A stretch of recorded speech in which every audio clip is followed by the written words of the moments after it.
बेनमाजी भी पुकारेगा, नमाजी भी पुकारेगा, उलमा भी पुकारेंगे, फुकहा भी पुकारेंगे। बात यहीं पे नहीं रुकी है, अब जरा मैं इसको क्लियर करके कह दूं, औलिया भी पुकारेंगे, असफया भी पुकारेंगे, अगवास भी पुकारेंगे, अब्दाल भी पुकारेंगे, अफराद भी पुकारेंगे। और मैं क्लियर कर दे रहा हूँ, हजरत आला हजरत भी पुकारेंगे, मारहरा वाले पुकारेंगे, मसौली वाले पुकारेंगे, बरेली वाले पुकारेंगे, बिलग्राम वाले पुकारेंगे, कालपी वाले पुकारेंगे, हाफिज़े मिल्लत पुकारेंगे, मुजाहिदे मिल्लत पुकारेंगे। अभी बात यही नहीं रुकी है, आगे बढ़ जाइए। महबूब इलाही पुकारेंगे, ख्वाजा कुतुबुद्दीन बख्तारे काकी पुकारेंगे, हजरत शरफुद्दीन यहया मुनीरी पुकारेंगे, ख्वाजा पाक भी पुकारेंगे, गौसे पाक भी पुकारेंगे, सरी सख्ती भी पुकारेंगे, मारूफे करखी पुकारेंगे। इन्होंने पुकारा तो क्या पुकारा, आगे बढ़ जाइए। करबला वाले पुकारेंगे, बद्र वाले पुकारेंगे, हुनैन वाले पुकारेंगे, मक्के वाले पुकारेंगे, मदीने वाले पुकारेंगे,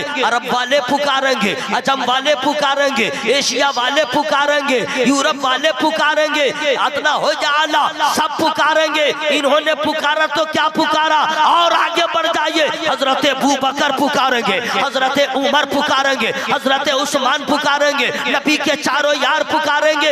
इसलिए अल्लाह ताला ने अपने महबूब को मकामे महमूद अता किया, अपने महबूब को हौज़े कौसर का मालिक बनाया, अपने महबूब के सर पे ताजे शफाअत रखा। जब तक नबी न चाहेंगे किसी की बख्शिश न होगी, जब तक नबी न चाहेंगे जन्नत का दरवाजा नहीं खुलेगा। अरे हश्र के मैदान में सबको अपनी अपनी जान की फिक्र होगी, फकत मुस्तफा को सारे जहान की फिक्र होगी।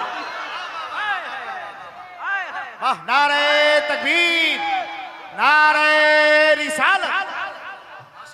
भरोसे हश्र हर एक उम्मती पुकारेगा। अब मैं यहाँ पे रुक के कह रहा हूँ, हजरात आप पैदा हुए, पैदा होने के बाद इंतकाल कर जाएंगे, इंतकाल होने के बाद आप कब्र में जाएंगे, कब्र में जाने के बाद हिसाबो किताब होगा। अगर सही सही जवाब दिया है तो सवाब होगा, जन्नत की बहारें होंगी। और अगर आपने सही जवाब न दिया तो अजाब होगा, अज़दहा आएगा, सांप बिच्छू आएगा, बाप बाप चिल्लाइएगा, कोई सुनने वाला न होगा। इसलिए कि आपके मरने के बाद आपकी बीवी बेवा हो जाएगी, इद्दत गुजारने के बाद दूसरी शादी भी कर लेगी, आपका बच्चा अपने में लग जाएगा, आपके खानदान वाले फिर आपस में लग जाएंगे, आपकी जायदाद लोग बांट लेंगे, आपका बैंक बैलेंस बांट लेंगे, आपका बच्चा तीजा करेगा, चहारुम करेगा, चालीसवां करेगा, उसके बाद दोबारा नहीं देखेगा। मेरा बाप कब्र में कहा किस हाल में है, कभी बाप की मोहब्बत याद आ जाए, कभी बाप की याद आए और कब्रिस्तान चला जाए, कभी नहीं जाता है। वजह यह है आप नहीं जाते हैं, आपका बेटा नहीं जाएगा, आप नहीं जाते हैं, आपका पोता नहीं जाएगा। अरे बड़े बेवफा ये लोग हैं, जब ये कब्र में काम ना आए तो हश्र में क्या काम आएंगे। अरे कब्र में न रिश्तेदार काम आता है, अगर कब्र में काम आते हैं तो आमना के लाल काम आते हैं। दुनिया बड़ी बेवफा है हजरात। सुन ले, बैठ जाओ। मैं चूंकि टाइम पास नहीं कर रहा हूँ, बिल्कुल रंग में और बिल्कुल रफ्तार में बोल रहा हूँ। 2 घंटे की तकरीर 1 घंटे में मैं मुकम्मल करूंगा, बैठ के सुन लो। औरत हो या मर्द कब्र में पहुंच गए, कितने दिन तक कब्र में रहेंगे अल्लाह जानता है। मैं इसलिए कब्र का जिक्र कर रहा हूँ। ये फेसबुक या मुसलमान, ये व्हाट्सएप या मुसलमान, ये मुफ्ती गूगल से सवाल पूछने वाला मुसलमान, सोए तो मोबाइल देख के, जागे तो मोबाइल देखे। ए मोबाइल के पागल लोगों, इस मोबाइल ने कितने को हिजड़ा बनाया, कितने को बर्बाद कर दिया है, कितने खानदान वालों के नाक को कटवा दिया है। यही मोबाइल है जो लड़कियां भाग रही हैं, यही मोबाइल है न जाने कितने फितने पैदा हो रहे हैं। अपने बच्चों को कह दो मोबाइल ने तुम्हें बर्बाद कर दिया है। अगर आबाद होना चाहते हो फेसबुक से दूर रहो, व्हाट्सएप से दूर रहो, मुफ्ती गूगल से दूर रहो, उलमा के करीब हो जाओ, बुजुर्गों के करीब हो जाओ, मसले के आला हज़रत के सच्चे तर्जमान हो जाओ। सुनिए, कब्र में कितने दिन रहेंगे गौर से सुनिएगा। कोई नहीं जानता, मेरा अल्लाह जानता है। एक दिन ऐसा आएगा, सुन लीजिए, कोई नहीं बचेगा। फेसबुकिया साहब सुन लो, कोई नहीं बचेगा। कुल्लु मन अलैहा फान व यबका वजहु रब्बिका जुल जलाल वल इकराम। ये कुरान की आयत करीमा हमने पढ़ दिया है, इसका माना क्या है जानते हैं? मैं फ्री में नहीं बताऊंगा। समझ गए। फ्री का मतलब ये नहीं कि आप हमको पैसा दे। ए भाई कहाँ चले? अरे ए मेरे दोस्त लग गया है क्या? मत जाओ मेरे दोस्त, मत जाओ, वरना मैं तकरीर रोक दूंगा, नात पढ़ना चालू कर दूंगा। हाँ, नात भी मैं पढ़ता हूँ और जनाजा भी पढ़ा सकता हूँ, आपका नहीं। अल्लाह आप लोग की उम्र में बरकत अता फरमाए। जरा जोर से बोलिए सुभान अल्लाह। अब इसका मैं तर्जमा करूंगा लेकिन फ्री में नहीं बताऊंगा। सब लोग जितने नौजवान मेरे बिरादरान, मेरे दोस्त, मेरे फ्रेंड्स अगर खड़े हैं, आप खड़ा कह दीजिए सुभान अल्लाह। अब सब लोग हवा में हाथों को लहरा के बोले या रसूल अल्लाह। आवाज भी बढ़े, हाथ भी उठे, फरिश्ते गवाह हो जाए कि मौला न तेरे महबूब को देखा, न महबूब के जलवों को देखा, बगैर देखे इस तरह मोहब्बत कर रहा है, दीदार का आलम क्या होगा। पूरा मजमा हवा में हाथों को लहरा के या रसूल अल्लाह, और जोर से बोले या रसूल अल्लाह। हजरात, कब्र में कितने दिन रहेंगे उससे पहले कोई नहीं बचेगा। आयत करीमा हमने पढ़ दिया है, सूरह रहमान की आयत करीमा है, 27वां पारा की है। इसका माना होता है कुल्लु मन अलैहा फान व यबका वजहु रब्बिका जुल जलाल वल इकराम। सारी कायनात फना हो जाएगी, बाकी रहने वाली जात मेरे अल्लाह की है। न यहूदी बचेगा, न नसरानी बचेगा, न कुफार बचेंगे, न मुशरिकीन बचेंगे, न ब्राह्मण बचेगा, न राजपूत बचेगा, न खान बचेगा, न शेख बचेगा, न मंसूरी बचेगा, न अंसारी बचेगा, न हिंदू बचेगा, न मुसलमान बचेगा, न ईसाई बचेगा, न नसरानी बचेगा। पूरी दुनिया में कोई नहीं बचेगा। ये तो इंसान है, न जमीन रहेगी, न आसमान रहेगा, न चांद रहेगा, न सूरज, कुछ भी नहीं। फिर अल्लाह की मर्जी होगी। हजरत इस्राफील अलैहिस्सलाम को अल्लाह जिंदा फरमाएगा, हुक्म देगा सूर फूको, फिर लोग अपनी अपनी कब्रों से निकलेंगे। सब लोग अपनी अपनी कब्रों से निकलेंगे। आप कहेंगे निसार अहमद जो कब्र में है वो तो कब्र से निकलेगा, जिसको जला दिया उसका क्या होगा? जिसको जला दिया उसका क्या होगा? हमें हैरत की बात क्या है, जब वो कुछ न था तो एक कतरे नापाक से अल्लाह ने जब उसको बना दिया है, अब तो वो जल गया है, खुद से जला है, उसके बेटों ने जलाया है, उसके रिश्तेदारों ने जलाया है। तो जो जलाया गया है वो भी जिंदा होगा, जिसको दफनाया गया है वो भी जिंदा होगा, जो समुंदर में बहा दिया गया सब जिंदा होगा। और फिर अल्लाह ताला सबको जमा फरमाएगा। आप मुसलमान हैं, ईमान ये रखिए, अल्लाहु युहयीकुम सुम्मा युमीतुकुम सुम्मा यजमउकुम इला यौमिल क़ियामह।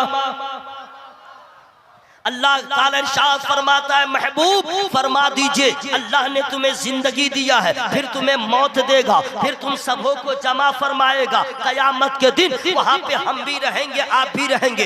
एक मैदान होगा, आदम अलैहिस्सलाम से लेकर ईसा अलैहिस्सलाम तक तमाम अंबिया भी होंगे, तमाम रसूल भी होंगे, तमाम उनकी उम्मतें भी होंगी। कुफार हो या नसरानी हो या मजूसी हो, धर्म जिसका जो भी हो, लेकिन सब वहाँ पे जमा होगा। लेकिन एक बात रह गई है, अगर आपकी मोहब्बत है बीच में छूट गई है, अभी मुझे याद आई है, अगर आपकी इजाजत हो तो मैं बता दूं, कब्र से लोग उठेंगे, कब्र से लोग, मुंह से बोलिए, कब्र से लोग उठेंगे।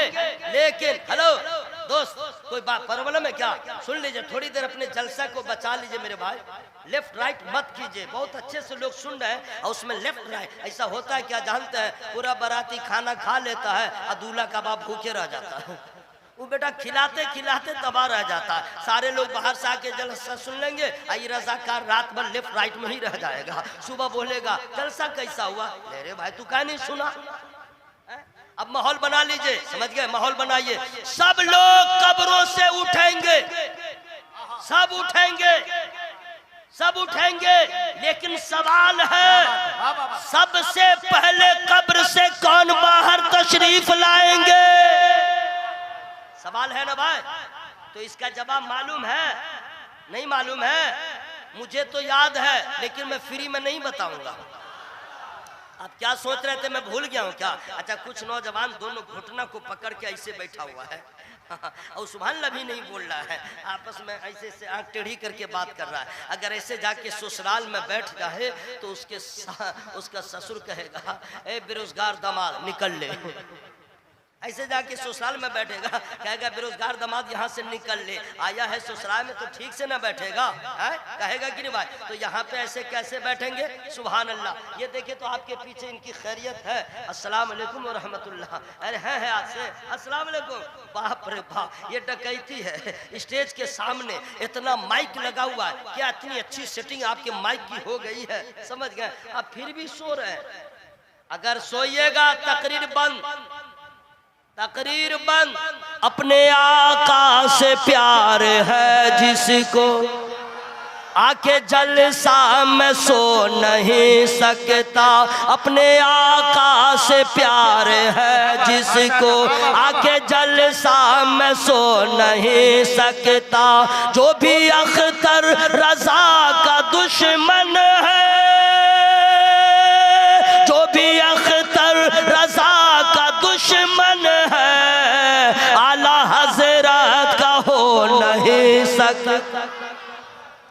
उठ गए हैं, उठ गए। अरे बाप रे बाप, हम आपको उठाए तो मेरा फायदा हो गया भाई। अरे माशाअल्लाह, अल्लाह ताला खूब बरकत है, रहमत अता फरमाए। सोइएगा नहीं, पूरा मजमा हवा में हाथों को लहरा बोले या रसूल अल्लाह। सबसे पहले अपनी कब्र से कौन बाहर तशरीफ लाएंगे? सवाल है, जवाब मुझे मालूम है, फ्री में नहीं बताऊंगा। जरा आवाज निकाल लीजिए, आवाज निकाल लीजिए। सबसे पहले हमारे नबी, सबसे पहले वो रसूल, वो नबी जो 12 तारीख को सोमवार के दिन मक्का शरीफ में सज्जदा आमना के बतने मुबारक से दुनिया में तशरीफ लाए तो नूर ही नूर की बरसात हो गई। वो रसूल अल्हम्दुलिल्लाह, जिस रसूल की शान ये है, मोहम्मद न होते तो कुछ भी न होता। जिस रसूल की शान आला हजरत ने जब पढ़ा कुरान, जब पढ़ा हदीस, तो ये सारा बिल्कुल फाइनल करके निचोड़ बता दिया। ऐ लोगों, आदम अलैहिस्सलाम लाजवाब है, नूह अलैहिस्सलाम लाजवाब है, शीश अलैहिस्सलाम लाजवाब है, यहया अलैहिस्सलाम लाजवाब है, मूसा अलैहिस्सलाम लाजवाब है, तमाम अंबिया लाजवाब है। लेकिन सबसे औला वो आला, हमारा नबी सबसे बाला वो आला। जोर से बोलो ना भाई, सबसे बाला वो आला, अपने मौला का प्यारा, दोनों आलम का दूल्हा। जरा मैं गुफ्तगू को रोक के एक नुस्खा आपको बता दे रहा हूँ। एक क्या कहने, कसम खुदा की मचल जाइएगा। हमारे नबी जब दुनिया में तशरीफ लाए तो एक झलक, इजाजत है? सबकी इजाजत है? अब सुनिए, हम लोग के यहाँ जो बच्चा पैदा होता है तो अब तो मैंने जब दुनिया ऑफलाइन थी, ऑफलाइन तो घरों में बच्चे पैदा होते थे, और जब से दुनिया ऑनलाइन हो गई तो हॉस्पिटल में। और उससे पहले अल्ट्रासाउंड, अब पहले कोई साउंड नहीं था। अच्छा, कुछ औरतें हैं जो बहाना से अल्ट्रासाउंड के हर महीना पूर्णिया जाती है। काहे के लिए? बिरयानी खाने के लिए, घूमने के लिए, अल्ट्रासाउंड के बहाने। ए मेरी माओ बहनों, जब अल्लाह तुम्हें तौफीक दे कि तुम उम्मीद से हो, माँ बनने वाली हो, तो नमाज की पाबंद हो जाओ। तुम कुरान ज्यादा पढ़ो। बीबी सज्जदा फातिमा ज़हरा रज़ियल्लाहु ताला अन्हा की सीरत की किताबें पढ़ो। मोबाइल मत छुओ, मोबाइल मत देखो, इसलिए कि तुम्हारे पेट में जो बच्चा पल रहा है, जो तुम खाती हो वही उसकी ग़िज़ा है, जो तुम पानी पीती हो उसी से बच्चा परवान चढ़ रहा है। जो तुम करोगी, तुम्हारे कैरेक्टर का असर तुम्हारे बच्चे पे पड़ेगा। मोबाइल देखोगी, बच्चे पे असर होगा। यूट्यूब देखोगी, बच्चे पे असर होगा। तो जब यूट्यूब का असर बच्चे पे हो सकता है, कुरान पढ़ोगी, कुरान का असर होगा। नमाज पढ़ोगी, नमाज का असर होगा। फिर तुम्हारा बेटा दुनियादार नहीं बनेगा, गुलाम अहमद मुख्तार बनेगा। माशाल्लाह, क्या बात। भाई बात आई थी, मैंने बता दिया। बैठ जाओ मेरे भाई, सरकार आए, एक झलक में सिर्फ बता रहा हूँ। अल्लाह का लाख लाख शुक्र है, जनाब कैसर साहब ने चुन चुन के लोगों को दावत दिया। हाँ, अब बहुत सस्ते में जलसा करवा लिया। हाँ, ठग भी लिया है। कह रहे थे कि हजरत छोटा गांव है। अरे वाह, छोटा गांव है, ये तो 5000 का गांव है।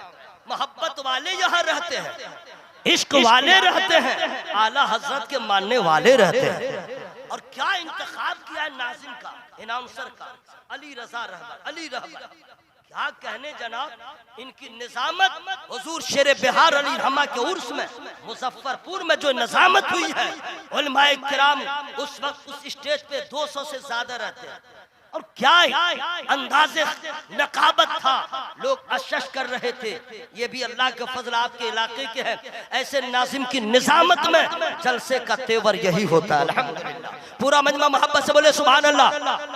अब सुनिए हुआ क्या कि, हाँ बता दे रहा हूँ, सरकार जब आए तो हलीमा, नाम सुने हैं ना, बड़ी तूने तौकीर पाई हलीमा, बड़ी तूने तौकीर पाई हलीमा, बनी तू मोहम्मद की दाई हलीमा। एक को आदमी सुभान अल्लाह बोला, अरे इससे अच्छा मिसरा और क्या होगा। आप लोग शेर नहीं ना समझते हैं, आप लोग धुन से पे दाद देते हैं, धुन तर्ज पे, इसी पे देंगे दाद। अब शेर तो समझिए, आप लोग को बिल्कुल धुन पे, बिल्कुल लगता है कि आप गश खा के गिरने वाले हैं। बड़ी तूने तौकीर पाई हलीमा, बनी तू मोहम्मद की दाई हलीमा। हुआ क्या था कि हजरत हलीमा के घर में फाका का सामना था, गुर्बत की इंतहा थी, मफलूकुल हाली थी और कहत साली भी थी। इतनी परेशानी थी कि उनके सीना में भी दूध नहीं होता था कि उनके बच्चे का पेट भरे। हाँ, बकरियों के थन में दूध नहीं होता था कि उस पे गुजर बसर हो जाए। इतनी परेशानी पूछिए मत। मक्के का दस्तूर होता था कि औरतें देहात से आती थी, अब बड़े बड़े लोगों के बच्चों को लेके देहात में जाती थी परवरिश के लिए। आपने सुना है, हर साल सुना कीजिए ताकि मिलादे मुस्तफा की याद ताजा रहे। सारी औरतें आई और आने के बाद अमीरों के बच्चों को ले लिया और मेरे नबी की विलादत हुई थी।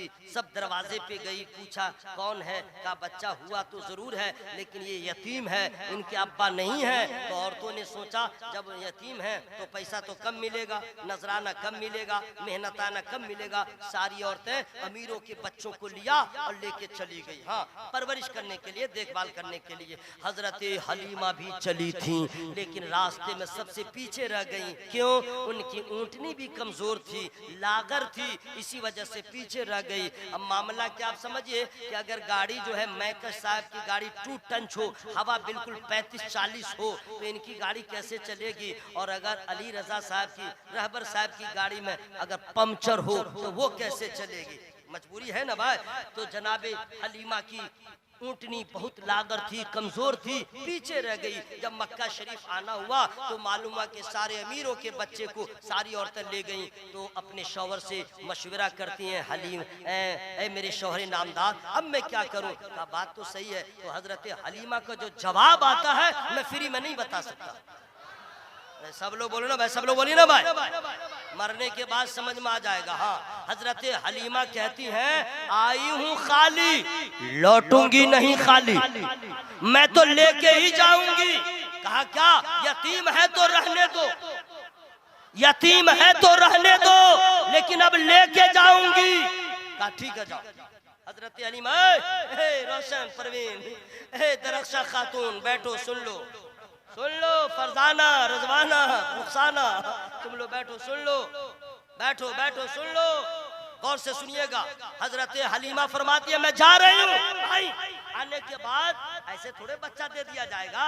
उनके दादा अब्दुल मुत्तलिब से पहले सामना हुआ, पूछा कि मालूम हुआ कि आपके यहाँ कोई शहजादा पैदा हुआ। कहा तो मैं उनकी दाई बनना चाहती हूँ, मैं उनकी खादिमा बनना चाहती हूँ।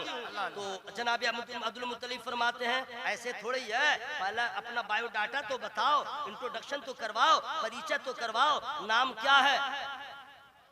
का हलीमा, का नाम बड़ा प्यारा है, खानदान क्या है, कबीला क्या है, बनु साद का, ये भी अच्छा है, चलो ठीक है, चलो कबूल है, चलो घर में गई। अब ये टर्निंग पॉइंट आ रहा, गौर से सुनिएगा। हजरते हलीमा फरमाती है जब मैं घर के अंदर गई तो सब्ज रेशमी कपड़े में आमना का लाल लिपटा हुआ है। मैंने उनको जब देखा तो देखते ही कह दिया, या देखते ही मैंने कह दिया, हलीमा ए आमना मुबारक हो, हमने ते बड़े बड़ों के बच्चों को देखा, आमना तेरे लाल के जैसा नहीं देखा, तेरे शहजादे के जैसा नहीं देखा। वो देखती रह गई। उसके बाद जो हुआ, अल्लाह अल्लाह, कमाल हो गया जनाब। हजरत हलीमा कहती हैं कि मैंने देखा तो मैं दीवानी हो गई। उसके बाद आमना का शहजादा, नबियों का नबी, मुझे देखा, नबी ने मुझे देखा, शहजादे ने मुझे देखा, तो क्या हुआ? हलीमा कहती है मैंने देखा, मोहब्बत हो गई, और नबी ने देखा, मेरा सीना दूध से भर गया। जोर से बोलो सुभान अल्लाह, और रह के बोलो या रसूल अल्लाह। अब हजरत हलीमा लेके चली है, जो मैं बताना चाह रहा था अब आ रहा है। हजरत हलीमा लेके चली। अच्छा एक मसला और बता दूं, गौर से सुनिएगा। झूठ बोलना हराम, चोरी करना हराम, गीबत करना हराम, सूद खाना हराम, सूद लेना हराम, किसी को गाली देना गुनाह, चुगलखोरी करना गुनाह, किसी की माँ बहन को गलत नजर से देखना ये भी हराम, लड़का किसी लड़की को देखे ये हराम, अब कोई लड़की कोई लड़का को देखे ये भी हराम। ये नहीं कि लड़का देखे तो गुनाह है, लड़की भी देखे दूसरे मर्द को तो हराम है, हराम। जिस तरह ये सब गुनाह है, फोटो खींचना हराम, फोटो खिंचवाना हराम बगैर दूसरे शरई के।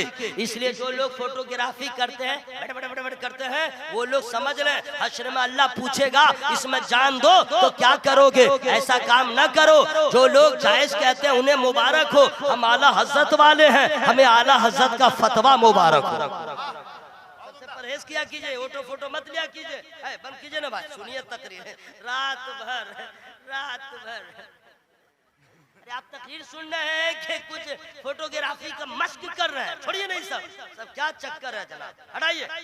एक मतलब सुभान नहीं लोग कहते हैं, उसी में लगे रहते हैं, जूम करेंगे, लाइट देंगे, ये आकिबत खराब न कर रहे हैं, और उनको उठा दीजिए कुछ भी हो जाएगा। अस्सलाम वालेकुम, यही होंग रहा था। पूरा मजमा बोले जोर से सुभान अल्लाह, हवा में हाथों को लहरा के या रसूल अल्लाह। अब हजरत हलीमा चली नबी को लेके, मालूम है ना जो औरतें पहले गई थी वो रास्ते में मिल गई। अब कहती है हलीमा ये क्या चेंजिंग है, सवारी बदली है या सवार बदला है? एक को आदमी सुभान अल्लाह बोल रहे, आप लोग को तो वही धुन चाहिए। सवारी बदली है या सवार? हलीमा कहती है सवारी वही है, सवार बढ़ गया है, सवार बढ़ गया है, रफ्तार बढ़ गई, सबसे आगे निकल गई। चलो भाई चली गई। जो मैं बताना चाह रहा था अब आ रहा है। उस वक्त जो है लाइन होटल का इंतजाम नहीं था, सफर बड़ा लंबा था। जब नबी को लेकर के अपने घर हलीमा पहुंची तो कहती हैं कि भूख बड़ी जोर लगी थी, उनके शौहर नबी का भूख बहुत ज्यादा है, तो कहा कि इंतजाम कुछ कर लिया जाए। तो कहा हाँ क्या इंतजाम होगा, लाओ बर्तन, देखते हैं बकरी के पास जाके कुछ दूध हो तो निकाल ले। जबकि मालूम है कि बकरियों का थन सूखा हुआ है, फिर भी भूख लगी रहती है तो क्या होता है जानते हैं ना, अभी मैं बता दे रहा हूँ। जब पेट भरा रहेगा तो बिरयानी में भी लोग कहेगा नमक ज्यादा है, जरा जल गया है, ठीक नहीं है। और जब भूख लगी रहेगी तो रात की बासी रोटी में भी कहेगा बड़ा मजा आ गया, है ना, कहेगा कि नहीं भाई। तो जब भूख लगी रहती है तो सब न मजेदार हो जाता है। तो फिर क्या हुआ कि हजरत हलीमा के शौहर ने कहा लाओ बर्तन, जरा कोशिश करते हैं जो दूध मिल जाए। उनके शौहर गए दूध देने के लिए। अब यहाँ से तवज्जो के साथ सुनिएगा, कहते हैं कि वो गए जब दूध दूने के लिए, अभी थोड़ी ही देर तो हुई, रजा भाई रहबर साहब, थोड़ी ही देर हुई, उनके शौहर ने कहा हलीमा, कहा क्या हुआ, कहा बर्तन लाओ, कहा दिया तो, कहा भर गया, भर गया। हजरत हलीमा ने दूसरा बर्तन दिया, फिर थोड़ी देर हुई, हलीमा क्या हुआ, बर्तन लाओ, दिया तो भर गया। ये बर्तन दे दे पे हैं, वो बर्तन भरते पे हैं। यहाँ तक कि एक वक्त ऐसा आया, हलीमा जी बर्तन लाओ, बर्तन खत्म। अरे यहीं पे आपको सुभान अल्लाह बोलना है। बर्तन खत्म और उसके बाद आके कहती हैं, ओ हलीमा ये माजरा क्या है? कल तक दूध खत्म होता था, बर्तन खाली रहता था, दूध ही नहीं होता था, आज मामला क्या है? मेरे घर का बर्तन खत्म हो गया, दूध की नहर जारी हो गई, आखिर ये हो क्या रहा है? हजरत हलीमा ने अपने शौहर से कहा था, हुजूर ये न तेरा कमाल है न मेरा कमाल है, ये बच्चा बरकत वाला है, रहमत वाला है, नूर वाला है, खुशबू वाला है, शान वाला है, शौकत वाला है। नारे तकबीर, नारे रिसालत। हजरात सबसे पहले कब्र से मेरे नबी बाहर तशरीफ लाएंगे, जरा जोर से बोले सुभान अल्लाह। सबसे पहले मेरे नबी अपने रोजा से बाहर तशरीफ लाएंगे, उनके बाद अपने कब्र से कौन निकलेंगे फ्री में नहीं बताऊंगा। हजरत अबू बकर सिद्दीक रज़ी अल्लाह ताला, उनके बाद कौन निकलेंगे फ्री में नहीं बताऊंगा।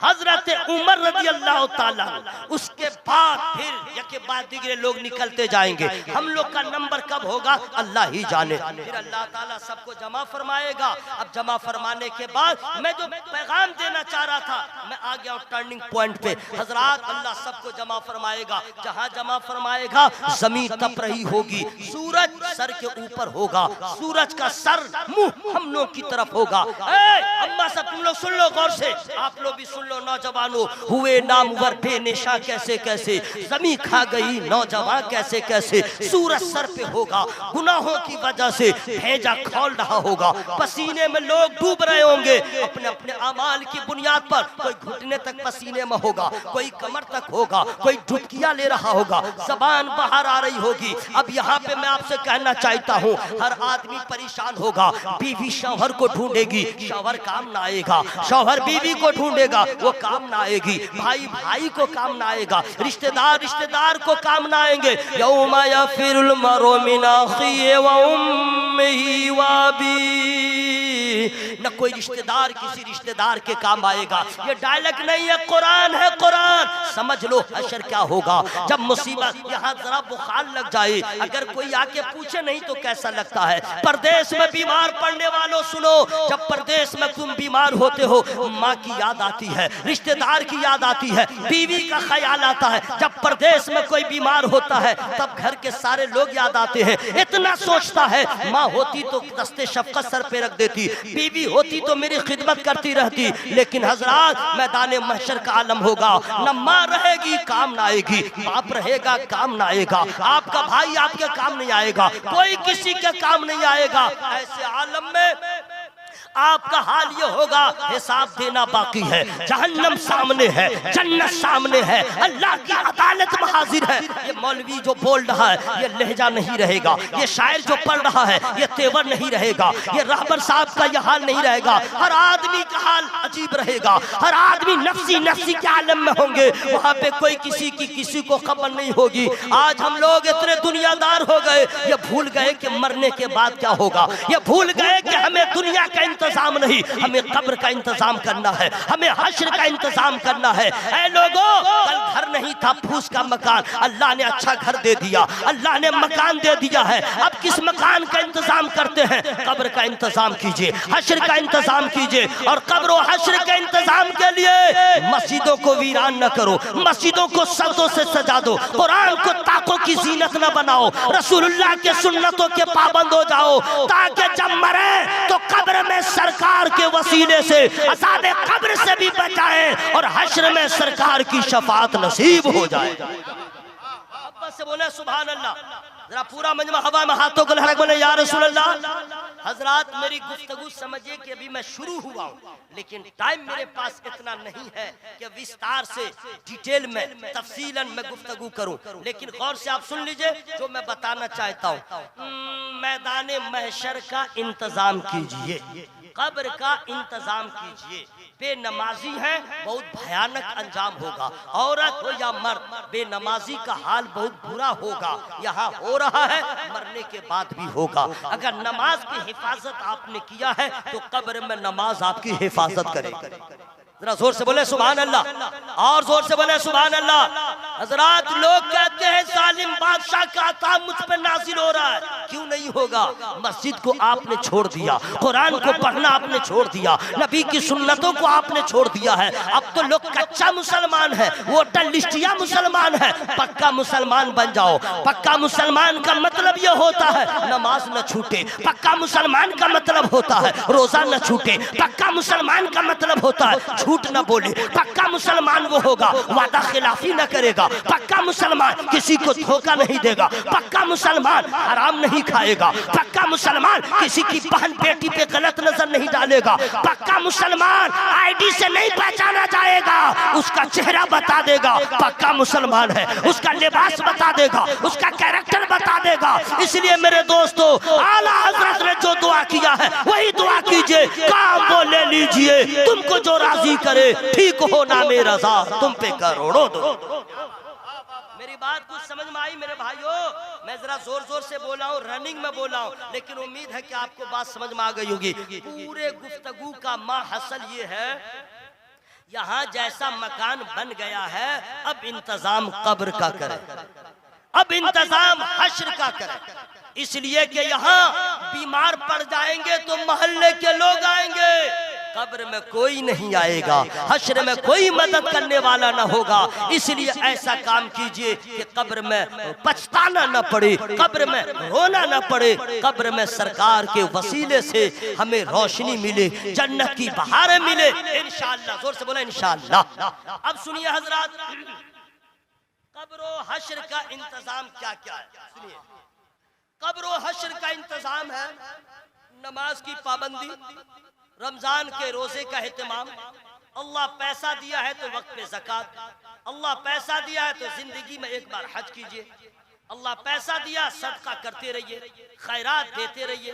अल्लाह पैसा दिया किसी गरीब के काम आ जाइए। कोई बीमार है जो पैसे की वजह से उसका इलाज नहीं हो रहा, पैसा न होने की वजह से उसका इलाज करवा दीजिए। कोई बच्चा है गरीब है लेकिन पढ़ना चाहता है, पैसे की वजह से नहीं पढ़ रहा, उसकी जात में खर्च कर दीजिए।